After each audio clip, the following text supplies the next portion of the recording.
I want to ask you straight off, you made some comments last night on another news programme on a different channel that's BBC, but don't bother watching it, no one should watch that. TalkTV is much better. But you made some comments saying that the Prime Minister should apologise to the Mayor of London, Sadiq Khan, for the comments made by Lee Anderson. Why do you think it's for the Prime Minister to apologise rather than Lee Anderson himself? Well, thank you, Jake. Thank you for having me on the show. That was a 40-minute interview edited to 5 minutes where that one comment was taken out. But you stand by it? Yeah, of course. I mean, you know, I'm responsible for what goes in and out of my mouth, and I'm completely, completely stand by it. The Prime Minister, it was on his watch that Lee Anderson, one of his MPs, said something which I think Lee Anderson should apologise for to the Mayor. Because what Lee did was to conflate being a Muslim with Islamism. Yeah.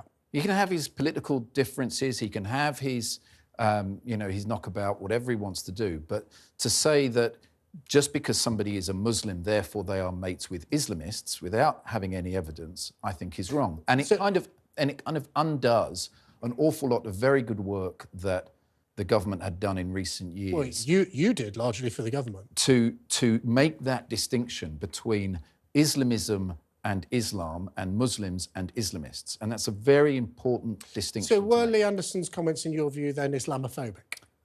It's not a term I use, yeah. and but I think they were wrong. I think they were. So what would you say? Anti-Muslim hatred? Yeah, I would. That is a better description for it. But what Lee wanted to do, he got exactly what he wanted. Lee wanted to have the whip withdrawn so he can run as an independent or as a Reform candidate in his seat. It's the only chance that he's going to get of winning his seat, and he got what he wanted. I don't think he's a stupid man. I don't think he is a clumsy man. I think he's pretty crafty, and I think he's got what he wanted.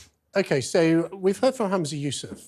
He has said that the Tory party is riddled with Islamophobia. Now, that isn't a term you would use. You'd be more comfortable with anti-Muslim hatred, but you say that, in your view, Lee Anderson is guilty of anti-Muslim hatred. Do you think you could say the same about the comments made by Suella Braverman?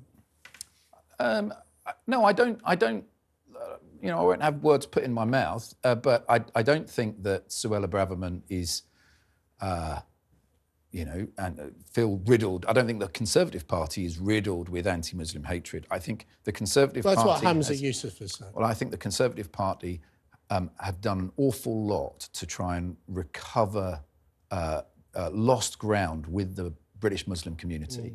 And I think a lot of that work will have been undone in recent weeks. But just on the subject of Suella Braverman, you called it out, actually, before she was sacked, saying she was... The reason I ask about it is you say Lee Anderson was sort of daring the government to withdraw the whip. Yeah. You said with Suella Braverman some months ago, before she was sacked as Home Secretary, she was daring Rishi Sunak to sack her.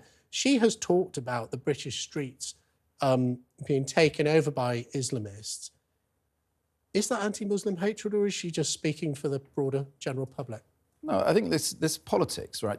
I mean, I'm not excusing her language. I'm not excusing her, but this is at a time when people like Lee Anderson, Suella Braverman are positioning themselves for political reasons. Yeah. They are using these things as weapons, and I think that is pretty reprehensible. And I hate the fact that faith is weaponized in this way. There is a distinction between Islam and Islamism, between Muslims and Islamists, and that good work that has been done has largely been undone. The vast majority of British Muslims are peaceful, kind and generous people. They are much more likely to be victims of Islamist extremism than perhaps the rest of us.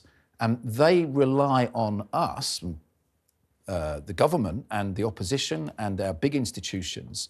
They rely on those institutions to tackle Islamism and Islamist extremism, not weaponise it for political purposes. Okay.